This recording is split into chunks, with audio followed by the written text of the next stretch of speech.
Miracle in America. African American Muslims talk about their journey to Islam.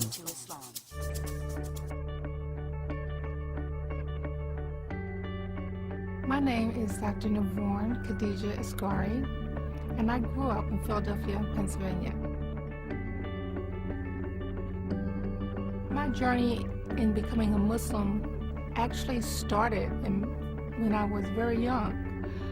I have Muslims in my family, and I have Christians in my family. My mother was the biggest influence in my life.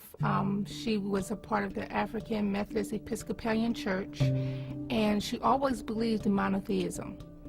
And she always taught us that the concept of the Trinity was a political and kind of like an allegorical concept. So monotheism, which is, of course, Tawheed and the foundation for Islam, was always a part of my life. My actual taking of my Shahada, or the Declaration of Faith, occurred when I entered medical school when I came to Atlanta, Georgia. And I think the thing that sort of was like the turning point for me in making that decision was my medical studies, like actually studying and understanding that on an anatomical level, there's no difference between human beings. I grew up in a family that was like religious and Pan-Africanist and militant at the same time. My father was from Selma, Alabama, or a little area outside of Selma. So he had a very bitter experience with Caucasians and with racism.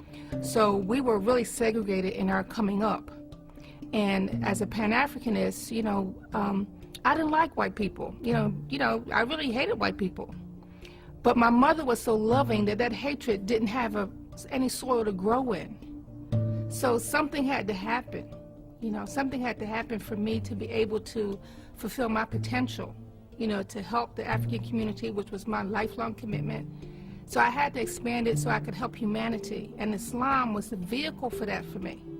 Because it accepts all religions, it accepts all the prophets, it accepts all the books. So in studying medicine, we also have to study like different religions, because you have to know kind of like patients from different backgrounds. And I remember studying medical ethics and getting into a discussion with another Christian, and their concept was that I was going to go to the hellfire because I wasn't saved. And I was like, that doesn't make sense. I'm a good person. I don't fornicate, I don't cheat, I don't steal, I'm trying to help people. And you telling me I'm still gonna go to hell? That just doesn't make sense to me. And so that made me start to read about Islam, because the concept of Islam was just so pristine pure, just about Tawheed, just about oneness. One God, one people, universal love, and it just clicked. So I remember I was in class, I was in medical school at the first black medical school founded in Atlanta, Georgia, the Morehouse School of Medicine. I left at lunch and I walked like about 10 miles to the West End because I knew there was this brother on a fruit truck. I knew he was Muslim. So I walked up there and I said, I want to be a Muslim. And he was like, for real? I was like, yeah, for real, So he took me to the mosque in the West End and I took my shahada. It almost was like like one of those aha moments, okay? And so I really wasn't aware of any other Muslim communities. I was just studying Islam and its pristine purity, and I knew that there was a community in the West End because they were more visual. They wore hijab, the brothers wore thobes, they wore kufi. So that was a community that was visual, and it was close to where I went to school. The thing that appealed to me most about Islam was just the concept of oneness.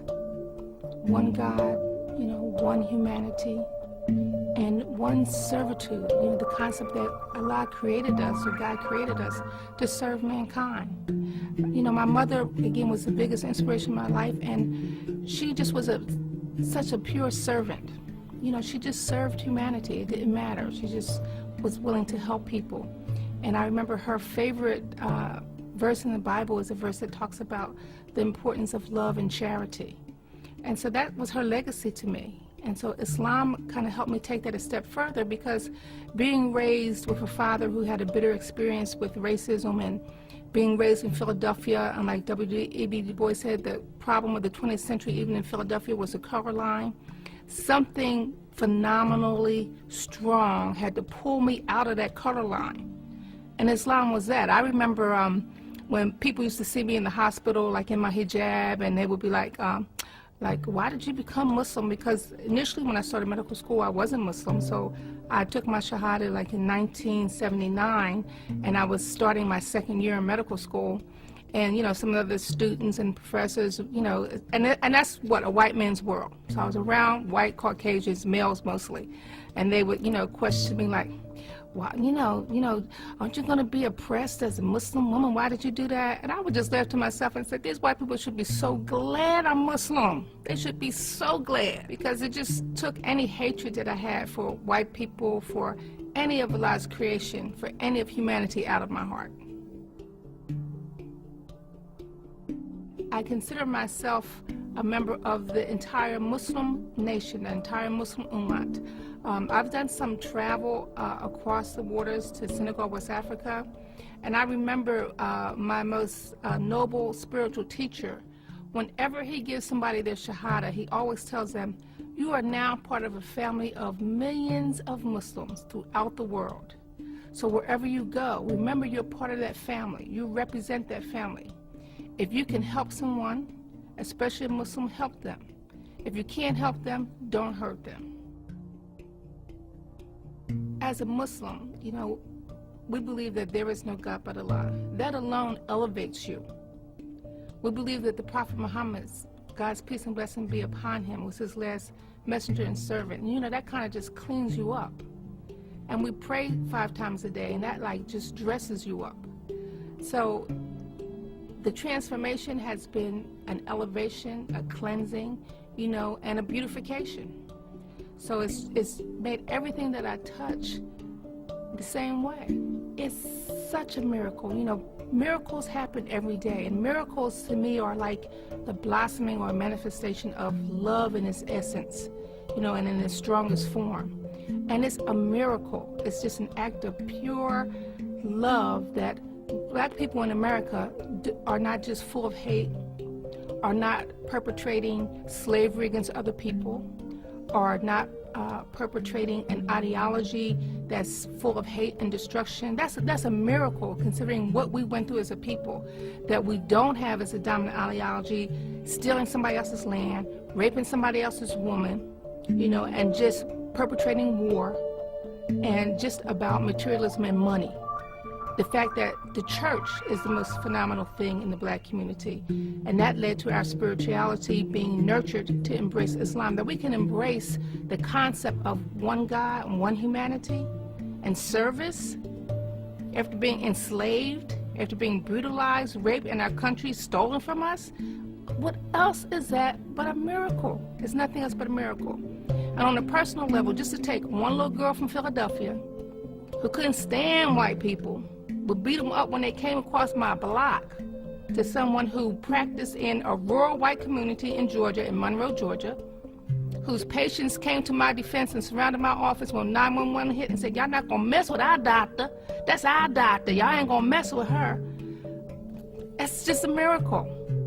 To be able to cross the seas, to serve people, to serve humanity as one person, and come under a tutelage of a world-renowned noble spiritual leader. His name is Sheikh Hassan Sisi. And out of that experience, create a clinic that still serves over 200 people every day today. And, you know, I wasn't Oprah Winfrey. I didn't have $1 million, but that clinic is still standing. It's never had a scandal. It's still delivering babies. It's still teaching people. What else would you call it but a miracle? Miracle in America. African American Muslims talk about their journey to Islam.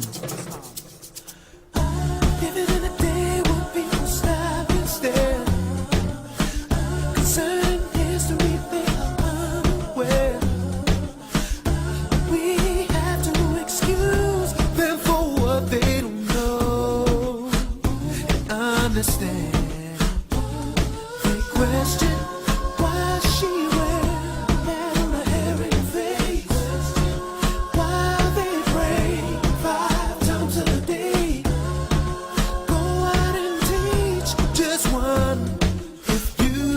believer, surely a believer.